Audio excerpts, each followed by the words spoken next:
आज जो है हम लोग पढ़ेंगे कि टेंस। कल पिछले क्लास में हमने सीखा कि हिंदी वाक्य कैसे पहचानते हैं कि किस टेंस का है, लेकिन आज हम लोग देखेंगे कि इंग्लिश का जो वाक्य होता है, सेंटेंस होता है, उसको कैसे पहचानेंगे कि किस टेंस का है, टेंस कौन सा है, ये वॉइस है कि कौन सा है। ये सारा चीज़ जो है आज क्लियर हो जाएगी। तो मेरे जितने मित्र जो हैं मेरे फेसबुक पेज पे जो आते हैं, जो देखेंगे, मैं चाहूँगा कि एक बार वे लोग भी ध्यान से जो है देखें इस चीज़ को, और शायद आज क्लियर हो जाए कि जो आप कंफ्यूजन में रहते हैं कि आपका जो है सेंटेंस पहचान में नहीं आती है, तो वो दूर हो जाएगा।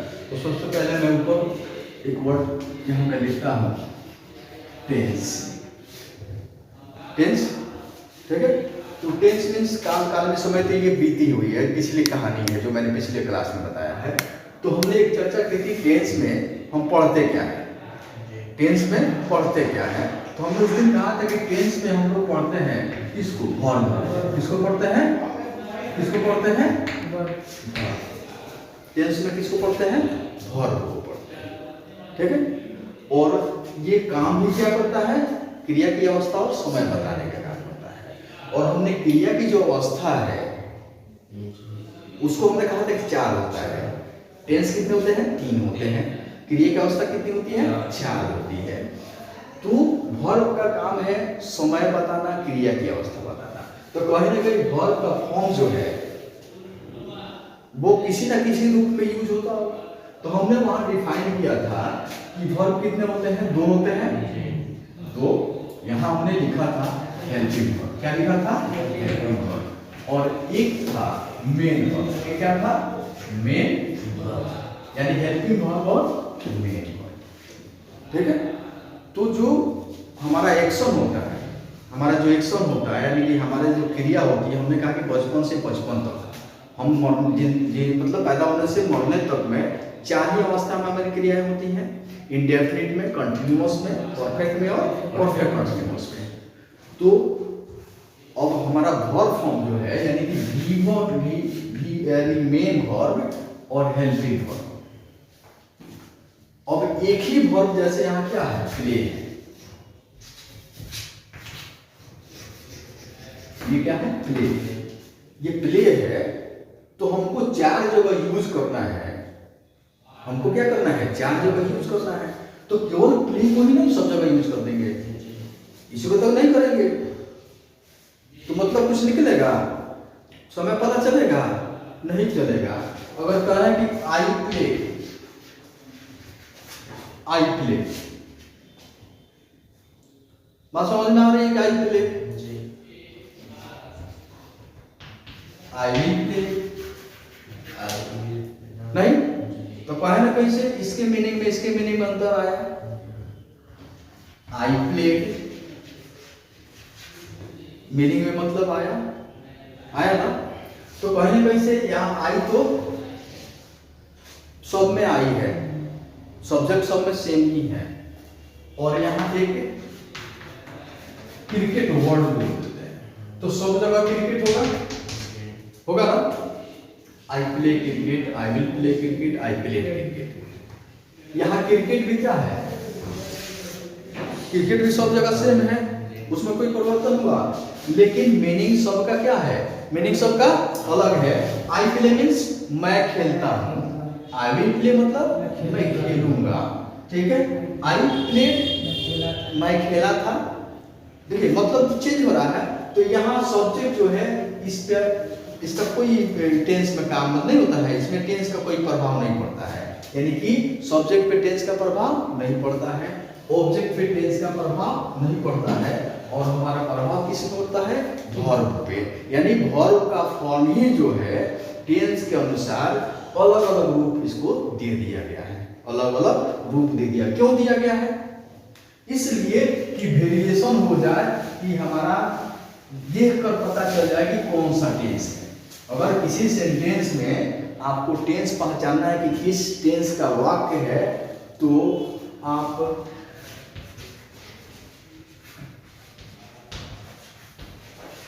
आई प्ले क्रिकेट, आप इसको देख के टेंस नहीं पहचान सकते हैं, इसको देख के टेंस नहीं पहचान सकते हैं। टेंस की पहचान क्या करता है? ये हमारा जो वर्ब है यही हमारा करता है। टेंस की पहचान कौन करता है? वर्ब होता है। तो हमने कहा था कि टेंस में काल काल में समय, टेंस में पढ़ते क्या है? वर्ब में वर्ब को, और टेंस होता किसका है? वर्ब का टेंस होता है। यहाँ तक तो पीछे क्लास में क्लियर था। टेंस में क्या करता है? हम लोग वर्ब को ही पढ़ते हैं। टेंस में मोटा मोटी आपसे पूछा जाए कि टेंस में पढ़ते क्या है भाई, तो टेंस में हम लोग वर्ब को पढ़ते हैं। नहीं, अब अपने तरह डिफिनेशन बना सकते हैं। Study of tense verb is called tense. Study of verb is called tense.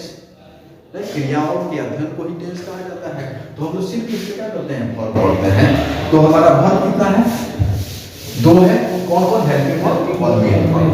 अब टेंस में क्योंकि एक ही वर्ब को सारे टेंस में तो यूज किया नहीं जाएगा, तो जिन्होंने ग्रामर लिखा तो उन्होंने एक अंतर उसमें कर दिया। उसमें क्या किया? उन्होंने अंतर ला दिया, डिफरेंस ला दिया। कैसे डिफरेंस लाया? अब यहाँ प्ले, उसी में प्लेड नहीं, फिर कहा कि भाई इसको भी तीसरा में भी हम प्लेड लिखेंगे। कौन कौन है?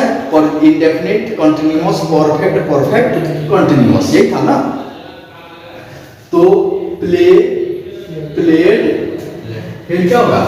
प्लेड, प्लेइंग, क्या होगा?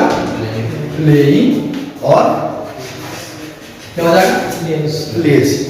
सब प्लेस, यानी कि play, played, played, playing, place. ये वर्ब फॉर्म हम लोग पढ़ते क्यों हैं? आपको पता है? जो हम लोग पता है कि V1 वर्ब का फॉर्म याद कर लेना।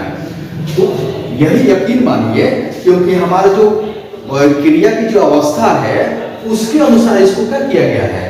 भाग में बांटा गया है कि कौन सी अवस्था जो है किस टेंस में यूज होगा, कौन सी अवस्था किस टेंस में यूज होगा। तो इसमें हम लोग 4 पढ़े हैं ना। कौन कौन अवस्था थी?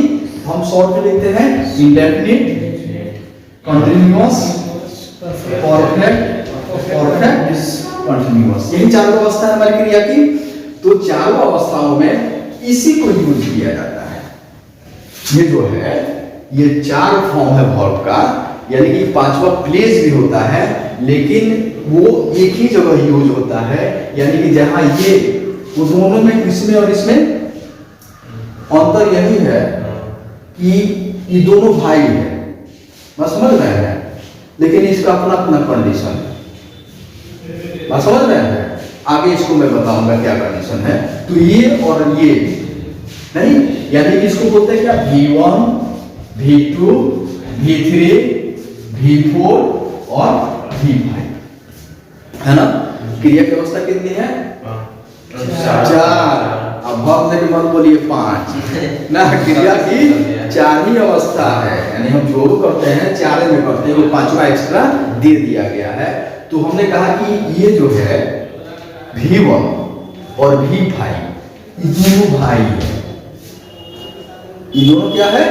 भाई है। और ये क्या किया है सब? और सब्जेक्ट हम लोग पढ़ते हैं ना, सब्जेक्ट। तो सब्जेक्ट क्या होता है? सिंगुलर भी होता है और प्लूरल भी होता है। सब्जेक्ट क्या होता है? सिंगुलर भी होता है और प्लूरल भी होता है। तो एगो भैया क्या किया है? सिंगुलर सब बोला कि जितना सिंगुलर सब्जेक्ट होगा मेरा, और एगो भैया बोला कि तो प्लूरल जितना होगा सब मेरा। ये दोनों भाई है, और दोनों भाई जुड़वा तो एक नहीं ना होगा, मतलब एक है तो कुछ अलग होगा। एगो में देखने प्ले है और उसमें क्या है? एस लग गया है। ये दोनों भाई क्या है? अलग अलग है, लेकिन दोनों मिलकर क्या किए हैं? सब्जेक्ट को बांट लिए हैं। जब बंटवारा हुआ तो ये बोला कोई का कि हम प्लूरल वाले को, हमको प्लूरल सब्जेक्ट जितना होगा हमारा है, और तो बोला कि ये जो भी भाई बोला ये बोला कि तो सिंगुलर हमारा है। तो ये दोनों जो है इस साथे रहता है। अब भले बंटवारा हो गया, भले के हुआ, लेकिन अपना अपना सब्जेक्ट भी क्या किया है? बांट लिया है। यानी कि V1 वाला बोला कि प्लूरल जितना सब्जेक्ट होगा सब मेरा है, जो सिंगुलर होगा तुम्हारा है, ये लोग बांट लिया। तो मिला जुला के तो 4 में होगा। तो यही 4 जो है ये V1, V5, V2, V3 और V4, यही हमारा कंडीशन क्या करता है? क्रिया की अवस्था में यही 4 यूज होता है। आप समझ रहे हैं, इसीलिए वर्ब फॉर्म हम क्या करते हैं, याद करते हैं। इस समय नहीं बताया जाता है कि ये जो है कि कहीं ना कहीं क्रिया की अवस्था के लिए हम लोग क्या किया गया, इसको बांटा गया। एक बात बताइए, और मान लीजिए कहीं ना कहीं शुरू में तो प्ले ही आया होगा,